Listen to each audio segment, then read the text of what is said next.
world was split into two, East and West. This marked the beginning of the era called the Cold War.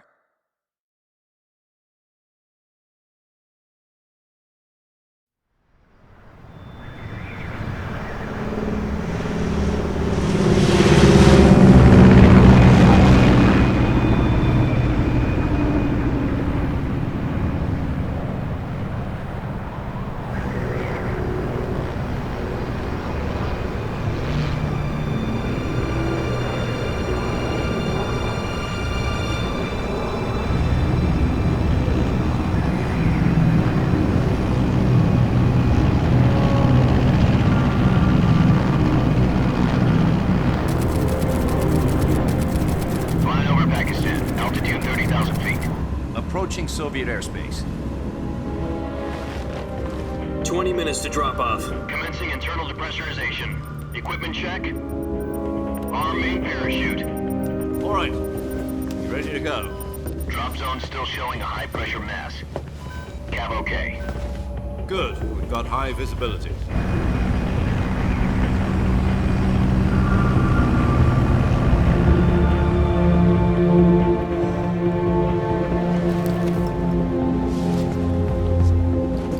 Put out that cigar. Connecting oxygen hose to interior connector. Put on your mask.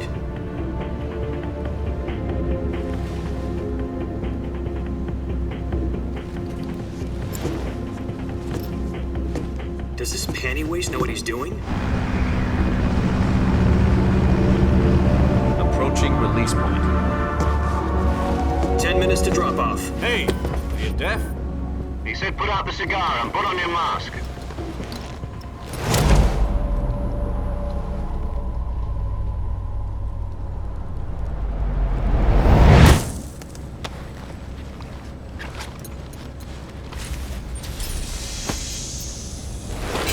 Depressurization complete.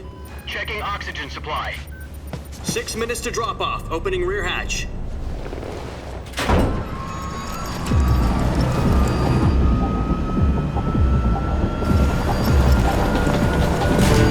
Sunrise.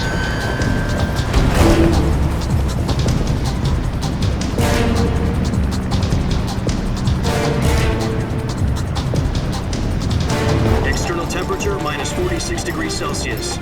2 minutes to drop off. Stand up.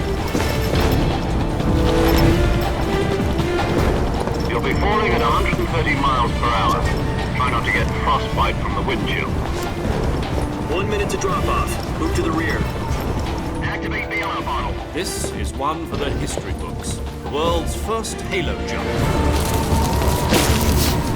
10 seconds to drop off. Stand by. Status okay. All green. Prepare for drop off. Countdown. 5, 4, 3, 2, 1. Spread your wings And fly. God be with you.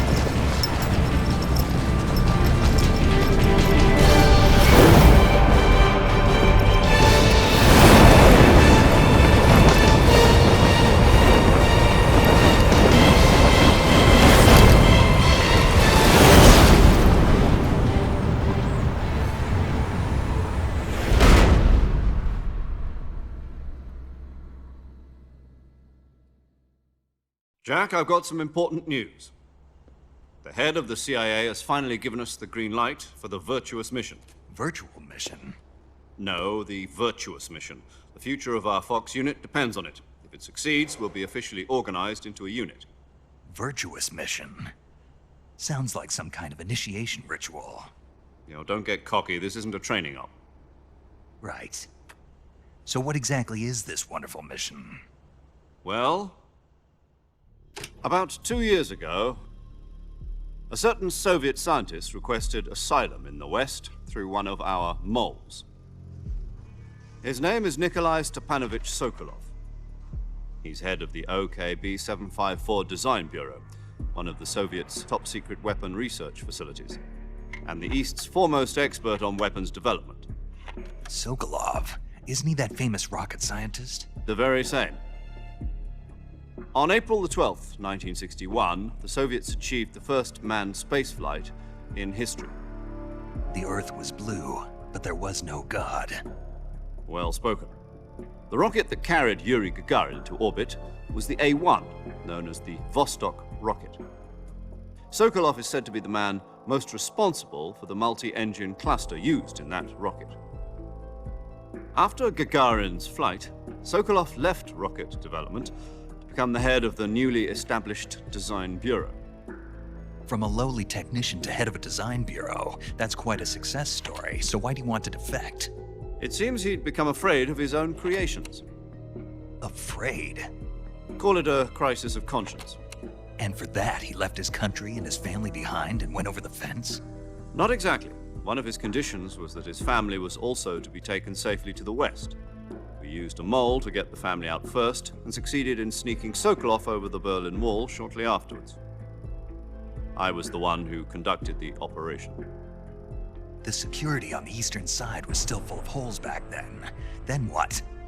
We got Sokolov over in one piece, but the whole ordeal had left him exhausted, and we checked him into a hospital in West Berlin. It took him 2 weeks and more than 600 miles to get from the research facility in the Soviet Union to Berlin. He was in no condition to say anything coherent. And it was only a week later that we had something much bigger on our hands. The Cuban Missile Crisis. October the 16th, 1962, President Kennedy received word that the Soviets were in the process of deploying intermediate-range ballistic missiles in Cuba. The President demanded that the Soviets dismantle and remove the missiles. At the same time, he announced a naval blockade to prevent further missile shipments from reaching Cuba. But the Soviets didn't back down, instead placing their armed forces on secondary alert. Soviet transport ships carrying missiles continued on course towards Cuba. US and Soviet forces went on alert for an all-out nuclear war. Frantic negotiations were conducted through the UN's Emergency Security Council and unofficial channels to end the hair-trigger standoff.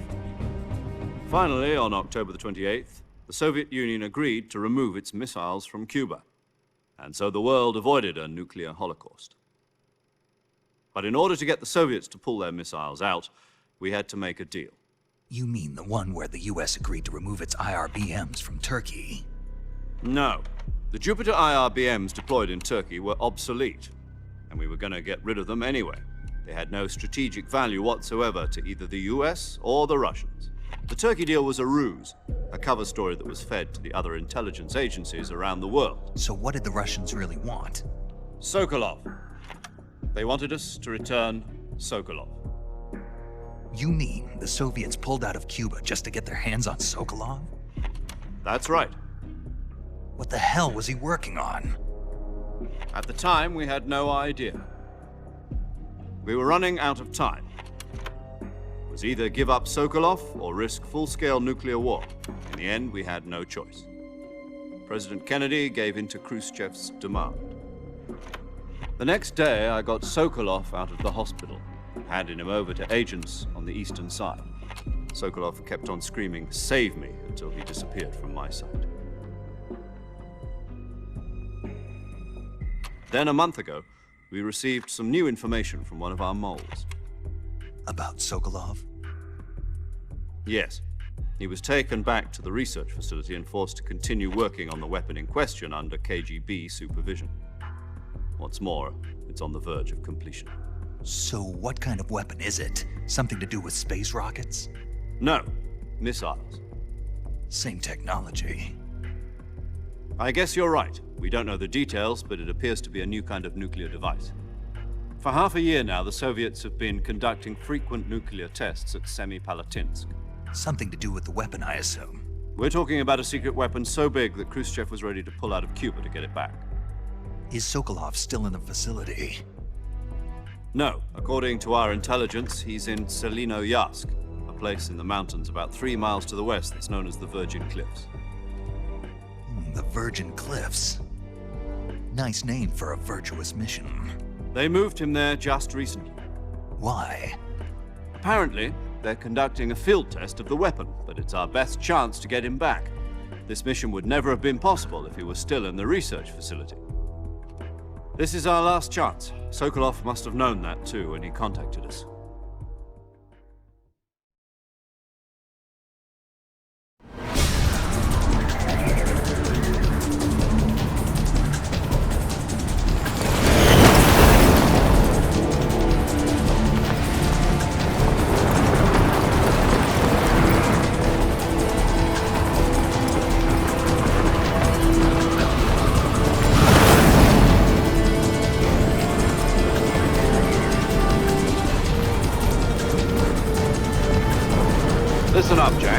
mission is to infiltrate Selino-Yarsk in the Soviet mountains, ensure the safety of Sokolov, and bring him back to the west.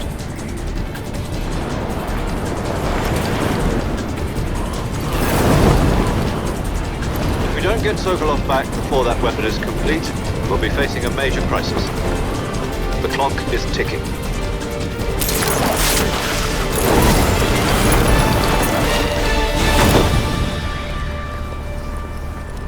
Once we've confirmed the rescue of Sokolov, stand by at the recovery point. A recovery balloon will be dropped at that point. Helium will be pumped into the balloon to inflate it. The process takes about 20 minutes. Once it's complete, the gunship's arm will latch onto the balloon and pull it up. The Fulton surface-to-air recovery system. I'm familiar with the theory. Take it easy. It's been combat-proven. Do you think Sokolov is up to it? The shock will be less than during a parachute jump, and the arm can handle up to 500 pounds. So you're planning on going over the border in a single combat Talon? She's equipped with two 6-barrel 20mm Vulcan cannons, as well as two 40mm machine guns. Sounds like she could hold her own against a battalion of tanks. Even with the fuel in the reserve tank, we're facing a 4-hour time limit. If all goes well, it shouldn't take more than a few hours. Home in time for dinner. But if anything goes wrong, you'll be eating dinner, breakfast, and all the rest of your meals in the jungle.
Snake, where do you think you're going?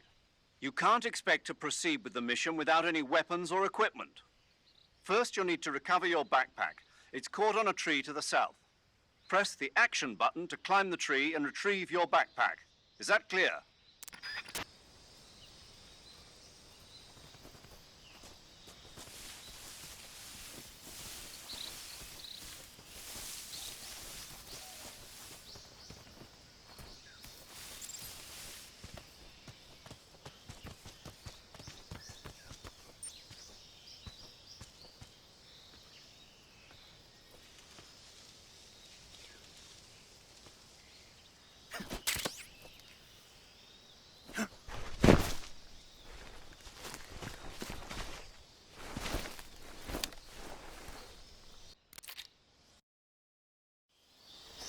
Snake, try to remember some of the basics of CQC.